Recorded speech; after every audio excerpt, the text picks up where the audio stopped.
Arise, let your light shine for all the nations to see. For the glory of the Lord is shining upon you. Darkness as black as night will cover all the nations of the earth, but the glory of the Lord will shine over you. All nations will come to your light. No longer will you need the sun or moon to give you light, for the Lord your God will be your everlasting light, and he will be your glory. The sun will never set, the moon will not go down, for the Lord will be your everlasting light. Your days of mourning will come to an end.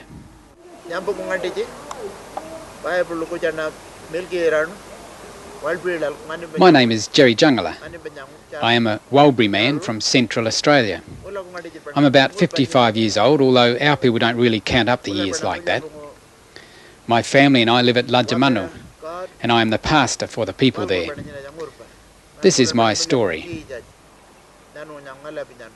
I can remember growing up out in the bush country as a boy with my family. I did not see my first kadia, a white person, until a few years before I was initiated into manhood.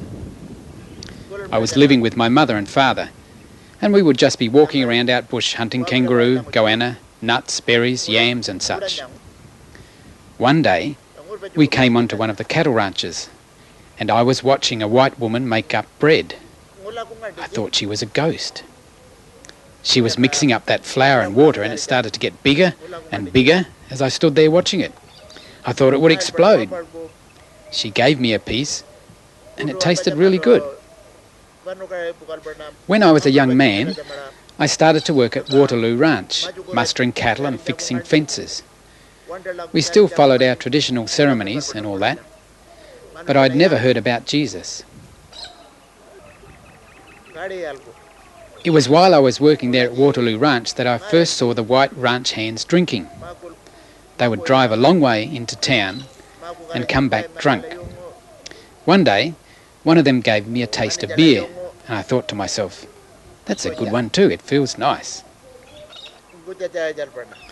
Well, several years went by, and the government decided that there were too many of us Warlpiri people living at Yuendamu. So they loaded 2 truckloads of us, me and my family, and drove us a long way to the north to a place called Lajamanu. That place was really barren. During the dry season, there's never any water there, and nobody liked that place much. So we just all walked back to Yuendamu, maybe 300 or 400 miles. But they trucked us back there again, and so now that's my home. It's a good place now. Well, by this time, I was drinking more and more. A bit of a rebel and troublemaker. Going back and forth with my friends clear into town. Hanging around the pubs just in case some white fella would buy us beer. We weren't allowed to buy it for ourselves yet. Then the law changed. That must have been about 1967. The government said that we Aboriginal people could now vote and buy alcohol, and so we did. We were always going back and forth to Top Springs pub. It's a long drive, but we really wanted that alcohol. Well, now it was about 1970, and I started to get really sick from all that drinking. I got really thin, and my kidneys and liver started giving me trouble. The doctors and all my family kept telling me that I had better stop, but I didn't listen.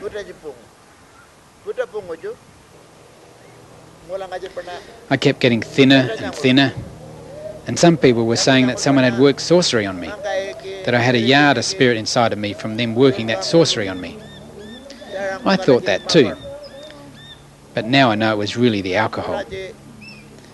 The Aboriginal native doctors tried to make me better. They tried to get that Yada out of me, but I just got sicker and sicker. I thought, okay, I'm going to die.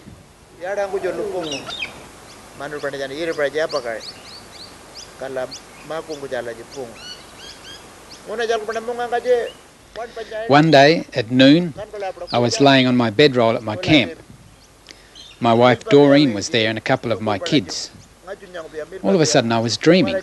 I looked up and saw a giant eye way up high in the sky, looking down right at me. Well, that eye came right down and touched my eyes. It was like fire. It was Jesus.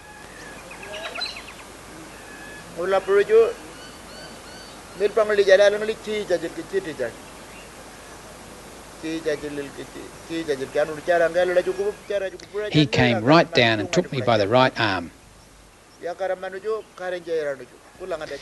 We went up and up, and we came to that place they call the kingdom, you know, heaven. There was a big gate there, like with 2 trees, one on each side, and we went inside. Oh, that place was really beautiful. It was like there was yellow smoke all around, and it was really cold, like there was snow. Well, then I woke up.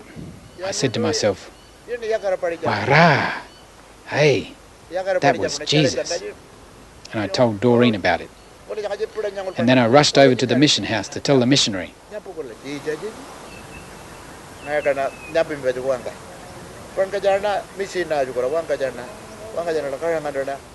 He prayed with me, but I still didn't know much about Jesus.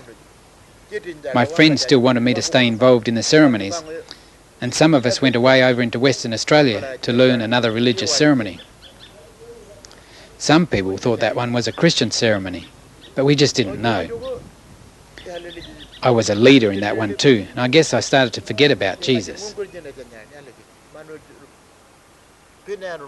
A while later, I came back and was going to church now. I still went to the other religious ceremonies that our people still do.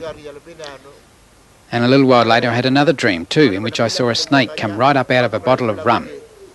I stopped my drinking right then and decided that I really needed to follow only Jesus. Then I had another dream. This time Jesus came and stood right in front of me. He pointed his finger at me and said, "Jangala, read your Bible." I woke up and he was gone. Well, what was I supposed to do? I never went to school when I was a boy, and so I still couldn't read English. We didn't have any Warlpiri books or Bible or anything at that time. Okay, 1 year later, Jesus came again and spoke to me. "Jangala, read your Bible." I told him, "I can't read this book." So then I started to go to that first SIL missionary, Mr. Lothar, and he started to teach me to read my own language. It was hard work, but I kept at it, and bit by bit over the years, I've been able to learn it. I started to go to some of the training camps that the Baptist missionaries had.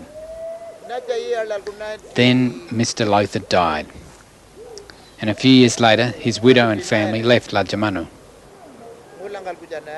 Then in about 1978, Jambi Jinba and Napangadi came. That's what we call Steve and Bev. They came to keep doing the work that Mr. Lothar had started. They just had a little baby boy with them then, Jangala. His name is Caleb. And then they had 2 other little girls, those 2 Nangalas, Jessica and Anna. But now they're all grown up. Anyways, Jambi Jinba and Napangadi learned our language, and I used to work a lot with him as we began to translate the Bible into Warlpiri. I think we started with Mark's Gospel, and then Genesis and Acts, and some other ones with hard names. They went back to America for a couple of years, and then came back to Australia in, I think it was about 1988. Their kids were older now, and so they moved to Alice Springs to keep on working with some of the Walpiri people who lived down there, to the south. And Jambi Jinba would come back to Lajamanu from time to time to keep checking that translation. It's hard work getting the words just right. I remember when Doreen and I drove clear down to Alice Springs to check over several books with Jambi Jinba and a couple of fellas from the Bible Society. You wouldn't believe some of the questions they asked me. I never knew there was so much information in the Bible, things I'd never heard before. Why is Satan like the dingo? Now Jambi Jinba tells me that all that kind of work is nearly over. Just the book of Hebrews to check, plus some parts of the Old Testament. I might help him again, although I'm glad that there are lots of other Warlpiris who help out too. Oops, I've gotten ahead of myself again. At Easter 1992, all the Warlpiri people came together at Yuendamu. All the Christians from the settlements meet together every Easter to dance the Easter Bullaba. That's our word for ceremony. We take it in turns so that each year we travel to a different Warlpiri community over the dusty roads hundreds of miles.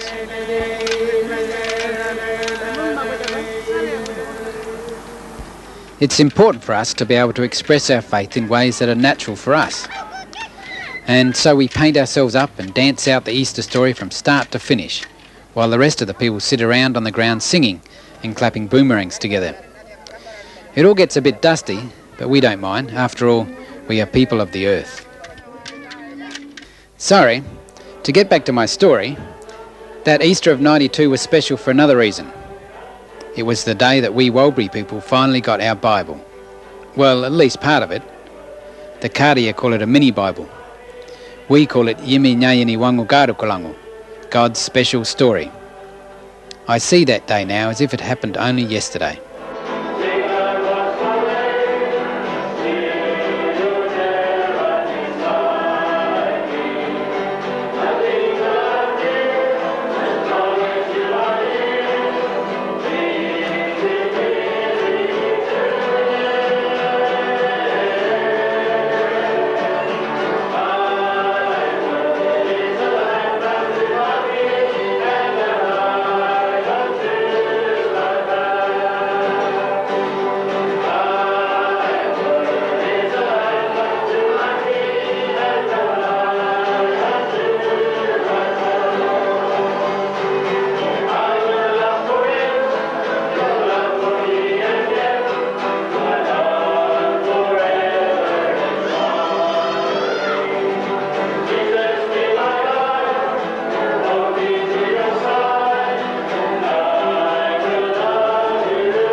Well, a lot more has happened, but Jumpy Jimba says I'd better keep this short, since white fellas in America can't sit still for hours on end like we can.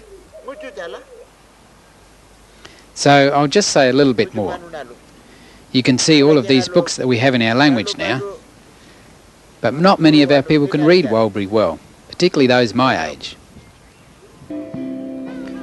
But we have young ones coming up behind us, and we don't want them to lose their language and culture. We want them to learn about God so that their lives can be better.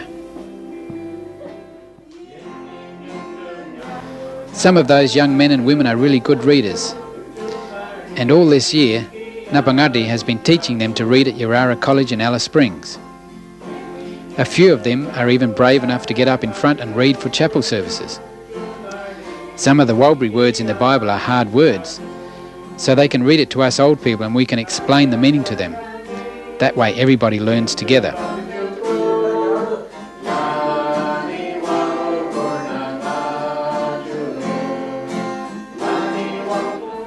And now we're even going to have the Bible on video in our language. Jambi Jimba had one of the younger women read all of Luke's Gospel onto cassette tape, and they've put these Warlpiri words onto the Jesus film. I saw the Easter story of that video this last Easter at Yuendamu. Lots of us saw it that way for the first time. We were surprised to hear Jesus speaking Warlpiri, and shocked to see with our eyes how roughly they really treated him, but very happy when he came alive again and went back to the Father. So now with that video, Even those who cannot read can see and hear that story. Nobody needs to miss out.